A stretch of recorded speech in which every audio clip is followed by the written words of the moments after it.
Hello, welcome into the WK page. I am George Herbig, Chief Forecaster here for Weather Now Kentucky. I want to thank you for tuning on in here to the second episode of Kentucky's Weekly Outlook. I'm going to actually pull this down real quick and just situate it over here.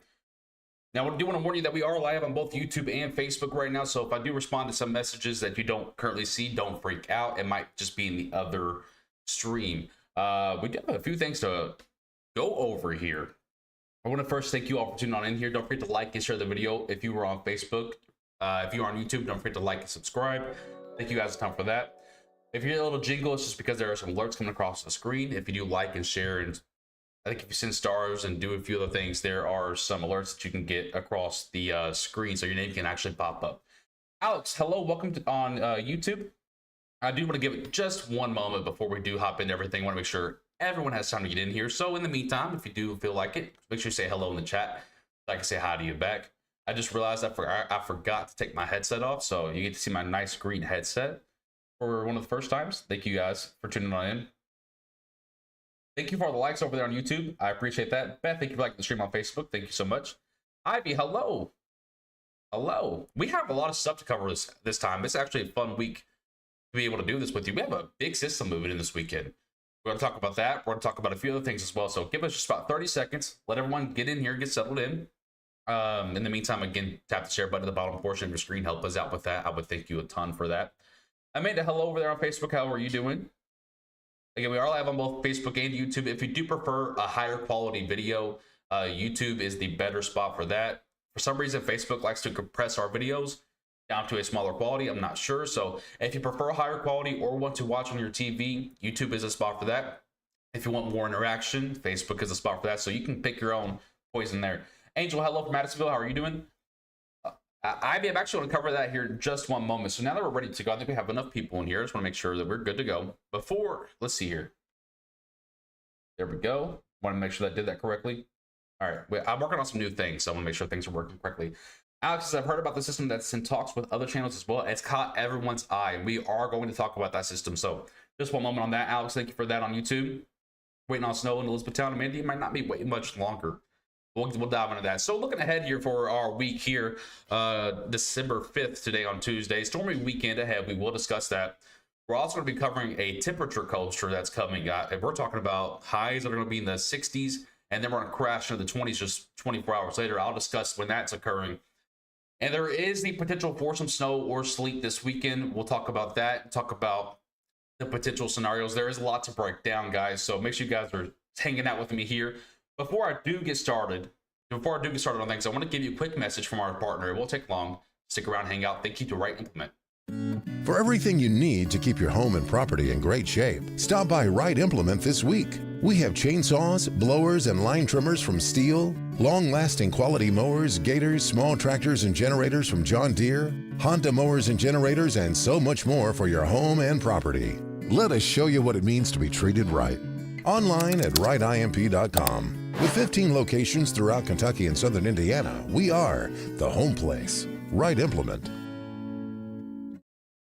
Thank you so much to them. Again, thank you to Right Implement so much for helping us be able, and all of our sponsors really, for helping us be able to improve what we have, to be able to give better forecasts and more accurate information out quickly to our folks and followers here on the WK page. Thank you to them. So what we do have for you here is, again, 3 different things we're going to talk about. Before we dive into everything, I want to show you kind of what we're looking at here. So there's a big system heading in this weekend for pretty much the entire eastern side of the U.S. And the reason for that is a piece of energy that's actually going to be coming from our western side of the state. It hasn't even made it on the land yet. So I do want to caution you and let you know that over the next 24 to 48 hours, when it does make its way onto land, we will have a little bit better information. Also want to let you know that all 4 major models for like the first time in, I think, maybe 6 months, and I'm not exaggerating, all 4 of the long-range models for the first time in maybe 6 months has actually agreed on something further than 4 to 5 days out. So we do have a bit more confidence that a system is going to occur. Okay, I know, given the parameters that I'm seeing personally, there is a system that's going to occur. The question is timing and track of the low pressure, and I'll break down what that kind of looks like here for you. But I want to take a real quick peek into what's happening above our heads, because that can give us a lot of information on what is to come. So I want to point out real quickly, we do kind of go from more of a neutral jet stream, kind of starts in Western Canada, dives down here for the Eastern US, and kind of pushes the way out to the Atlantic Ocean. I do want to point out though, that is a quick change. There is a quick change that's going to happen on Friday and Saturday. Actually going to lead to a pretty muggy start to the weekend, and I'll show you that here in just 1 second as well. But I want to show you real quickly, watch how this splits and dives into Texas, rises up toward Kentucky. This right here, I'll pause it, is actually referred to as a negatively tilted trough, and this is going to usually occur in the spring or summer. Since it is occurring in the fall or winter, whatever you want to call it, I kind of call this a transitional period, and people have different things for it. I don't know what it is. Thank you for, by the way, real quick, thank you guys for all the likes and the shares on both YouTube and Facebook. Thank you guys a ton for that. Take a pause real quickly. If this were to occur in January and February, we would make headlines for a winter storm, okay? If this were to occur in the spring, this would make headlines for severe weather. Since it is occurring in a transitional period, it's going to lead to something a little bit different. And what I want to show you is our reflectivity. Now, again, this is I'm going to zoom in eventually to the regional view so you can get a better look. This is just more of a national look at the moment, okay? So hang with me here. I just want to show you kind of the ingredients of everything. So again, our system hasn't really made it onto land just yet. So over the next 24 to 48 hours, you're going to want to stay tuned on WK on whatever platform, YouTube, Twitter, Facebook, whatever it may be. Okay. As this gets on the land, we'll have better information. But of course, all 4 major models do agree right now. So we have a bit more confidence in this system. Rachel says Team Snow, by the way. I am too, but I'm going to stay unbiased, I promise. So I'm going to scroll this on through here. This is Wednesday, Thursday, Friday. It's not really a whole lot going on. So pretty clear next few days. And thankfully, because last couple of days, it's been... Has anyone else noticed that it's been 39 to 41 degrees? Right, and it'll be raining, and then all of a sudden you're seeing grapple or sleet. A lot of people have mistaken it for hail. It is not hail. A lot of people, a lot of people are actually seeing grapple, which I know is kind of new for some people, and not a lot of people know about grapple. I would kind of urge you to just Google it. It's pretty cool phenomenon. Okay, a lot of people have been seeing sleet and grapple despite it being 39 to 41 degrees. The reason for that is above our heads is still way below freezing. We actually have below freezing air from Canada still remaining above our heads. Despite us being 39 to 41 degrees at the ground, that can result in sleet to grapple throughout some periods of heavier rain showers. The reason for that, called dynamic cooling. It's pretty cool, actually. To put it real simply, it's when the rain is actually falling so hard at a certain level of the atmosphere. It's a little bit more complex than this, but to just kind of put it simply, it opens up a little bit of a hole and transport the cold air from the upper atmosphere down toward the ground, and it actually allows that sleet pellet to stay frozen the entire time, despite it being 39 to 41 degrees, which is technically above freezing at the ground. So yes, it can snow, it can sleet, it can grapple, this even without us technically being below freezing. So some pretty cool stuff has happened over the last few days here in Kentucky. If you've been in North Central or even Bowling Green, got some sleet and grapple tonight as well. Make sure you guys will let us know when that's happening in your areas, because radars actually don't pick that up. So let us know whenever stuff like that is happening in your areas. Alex on YouTube says it's raining currently in Mount Washington. We have grapple earlier in Bowling Green, Travis says on YouTube. Let's see here. Please no so Sunday from Ivy. Brady says snow with a bunch of emojis. Thank you guys again for all the likes and shares. I appreciate you guys. So back to what we're looking at for this weekend here. I just wanted to kind of cover why you've seen what you've seen over the last couple of days. So the timing on this is kind of waffled back and forth. Right now, the timing looks to be Saturday night into Sunday morning, going into Sunday afternoon, perhaps. Okay. Now, again, as this gets on the land, this can kind of waffle back and forth. So make sure you're staying tuned for updates. So what we're looking at right now is a European model. You can look at all kinds of models if you want, but European has been one of the more consistent models, so we're going to take a little bit of faith into that one. Low pressure kind of gets started out here toward Oklahoma and Texas, and I want you to watch what occurs here. So some really strong backside snow, really strong rain showers being able to get going. They're actually going to see tornadic weather down toward Texas and Oklahoma and out here toward the southern portions of the country. We're not going to see that kind of level of severe weather, but there is a chance at some severe level weather, and I will explain that here in just 1 second. What I want you to note real quickly is that the low pressure is actually going to travel up there. And then you're wondering, how in the world is all this going on down here without a low pressure? What's actually happening is something pretty cool. And this happens a lot during El Nino years. So we haven't really seen this last 3 or 4 years since we've been in a La Nina phase. This is a little bit different. We're in El Nino year. Try saying that fast a few times. We're actually seeing a splitting low pressure. So half the energy will go up to the north, half the energy will go down to the south. And what you're going to see on my next click here is a big L pop up over Kentucky. And that signifies that our low pressure has split. They're actually going to be sending some of the energy down from the northern low pressure down toward the southern side. This results in stronger severe weather. I'm actually going to zoom in now more toward the regional view so you can get a better look on Kentucky here and make sure we're looking good on the screens here. Thank you again for all those likes on YouTube. Facebook has a little catching up to do on the likes, so we're not going to thank them just yet. But I want to go ahead and kind of skip back through again. So again, we're going to head towards Saturday afternoon and evening. This kind of gets rolling in. We see a lot of, this is going to be really cold rain, guys. You talk about annoying rains. Saturday night into Sunday morning is going to be one of them. I also want to note to you real quickly as well, wind speeds will be anywhere between 40 to 55 mile per hour. So technically just below severe level limits. I think severe level limits is 60 mile per hour. On the backside of this system, though, as it kind of settles in here to Kentucky, northern Tennessee, and it drifts off to the east, something occurs, right? Something occurs. We see a lot of purple and pink start to begin to show up on the model data. I will tell you that this has been a consistent idea. Now, again, as this system gets on the land over the next couple of days, we'll have a little bit more better information and more solidified information. But I will tell you, Mike and I, which if you haven't known, Mike is actually the meteorologist that just joined us not too long ago.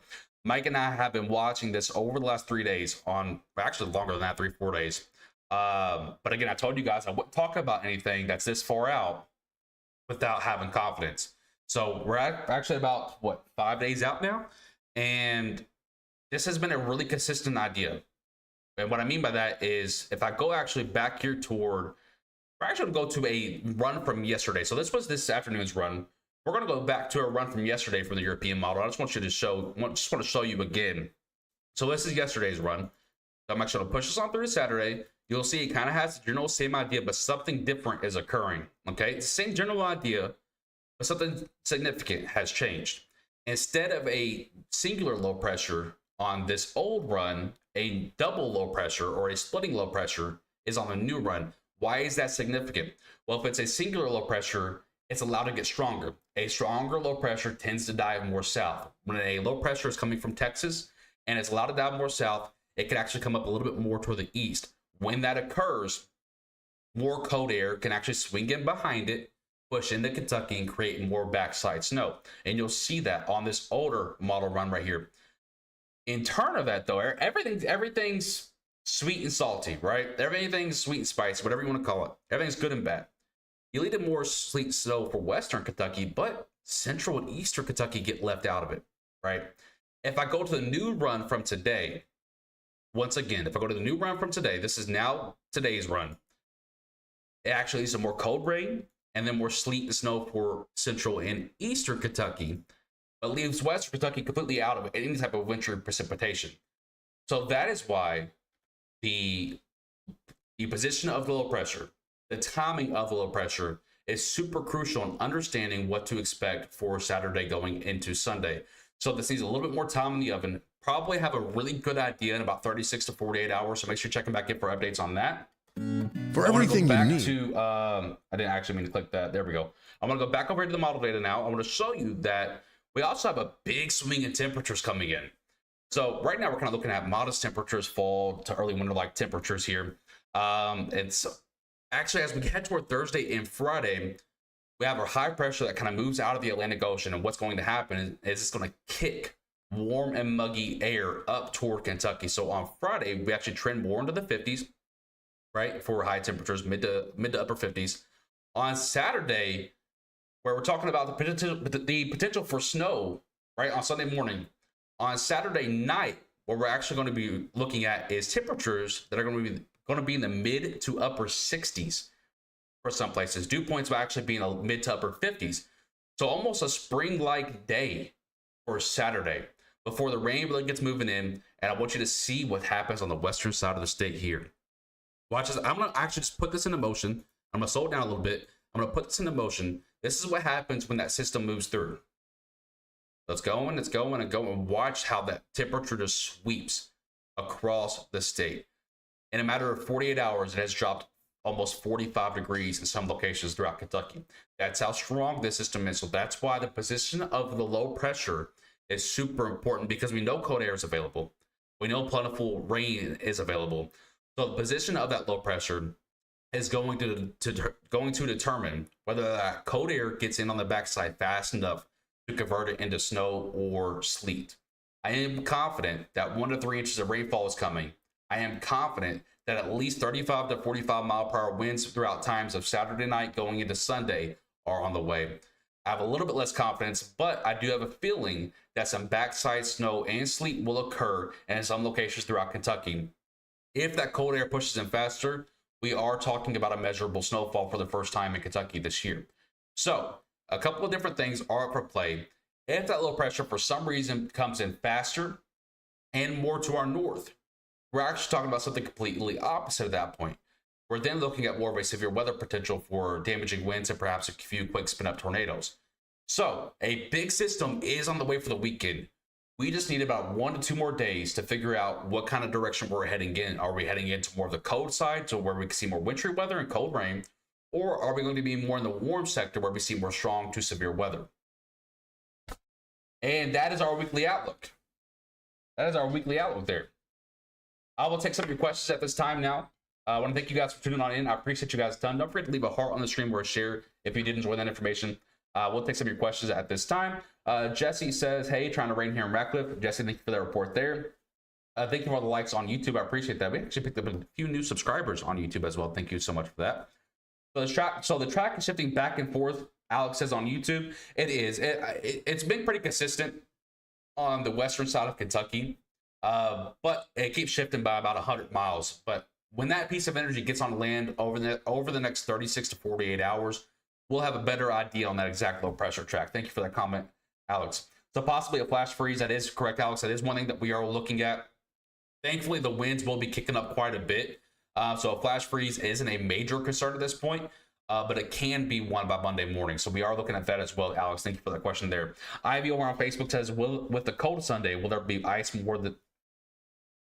With the cold Sunday, will there be ice more than likely? I think we need a couple more days to kind of figure out the... When you talk about flash freezes and ice, guys, the timing is everything. The timing is everything. You love the Global Cup? Hey, me too, man. Go Cards. Even though we got beat, it's always go Cards. It's always go Cards. When we're talking about stuff like that, it comes down to, especially in Kentucky, if you're up north or down south somewhere, really what matters much. But if you're in Kentucky, when you're talking about freezes and ice, guys, you almost need the sun to be down. So timing is everything. So we'll have a little bit more information about that and probably coming around Thursday or Friday. And you know, that's a good question. Ivy says on the roads, despite us, we'll have to check road temperatures on Thursday and Friday after the warm air begins to move in. That can make a big impact on things. But when you are talking about some cold rain and then cold winds of 40 to 50 mile per hour, and then you're talking about a drop that significantly, you can start to get some slush and some ice on roads. But it has to come down. The snow has to come down, or sleet, whatever it may be, fairly hard in order for that to happen. Because I will probably guarantee you, I haven't looked at the road temperatures today, but I will guarantee you they're probably somewhere in the upper 40s. It's usually about, depending upon the pattern that you're in, usually about 10 degrees warmer than what you are in the air, because the ground takes forever to cool down, guys. It really does. Was that considered hail or sleet earlier, Lisa? You can kind of go back and forth on that if you want to. For me, I would consider it grapple and sleet. If you don't know what grapple is, guys, look it up on Google. But I would consider what's happened over the last 2 to 3 days as grapple and sleet rather than hail. Alex on YouTube says, so what are the chances that we just are cold enough for snow? This then would be a major winter storm, would it not? Alex, it just depends on the timing, really, man. The moisture is there. We do know when you get cold air that strong, it tends to be dry cold air. So even if there is a lot of cold air available, guys, you kind of have a catch-22, right? You kind of have a catch-22 at that point. If there is a lot of cold air available, it will actually cut down on the moisture, because that dry cold air will kind of squeeze it out like a sponge. Okay, so you actually cut down on your moisture totals, and it will lead to lower moisture, which will lead to less snow or rain, whatever it may be.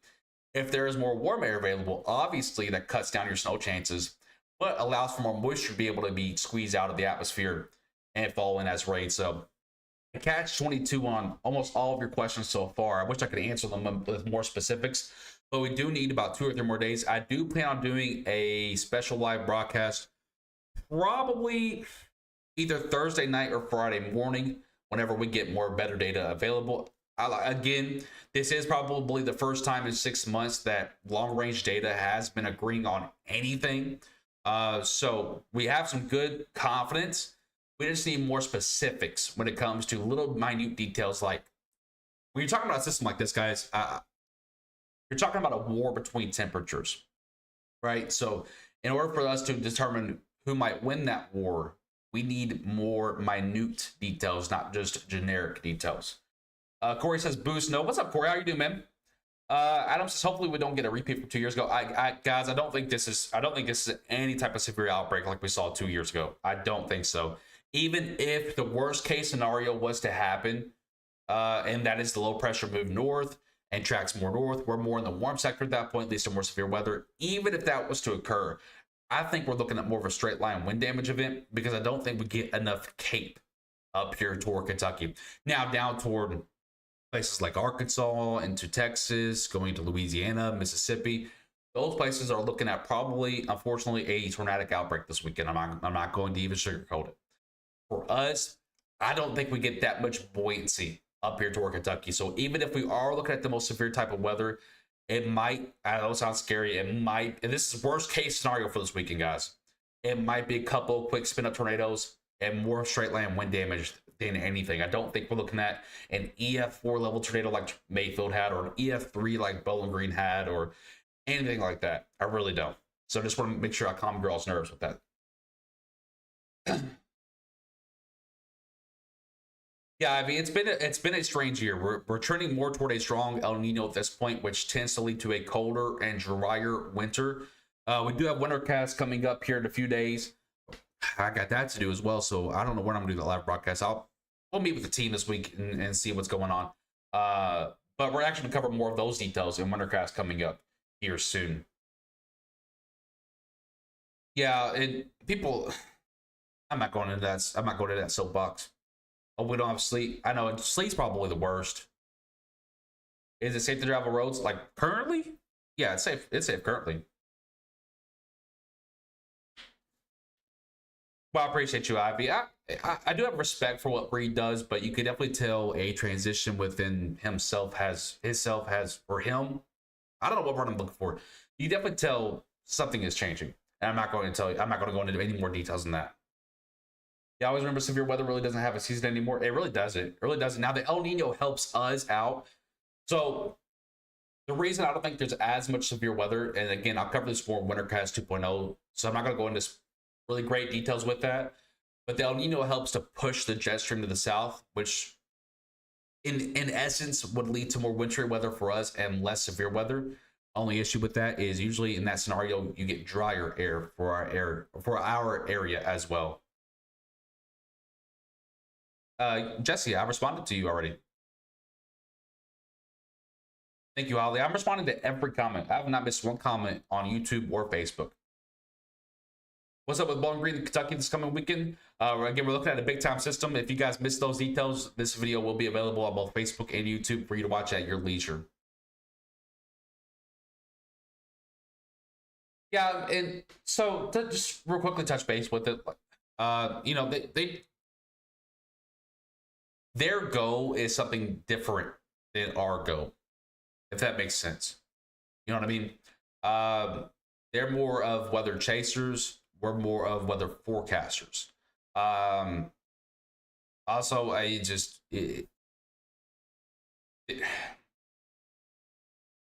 gonna leave it there. Michael, hello, man. How are you? What time Saturday night are you thinking? Right now, Pamela, we're looking at late Saturday night going into Sunday morning and to Sunday afternoon. Again, those details, those minute details might change as this system gets on to land over the next 24 to 36 hours. Again, Alex, I think the temperature trend as that storm moves through, it's a cold front storm. So as that storm moves through, it'll actually get warmer on the front side. About halfway through the storm, you're going to notice a big temperature dive.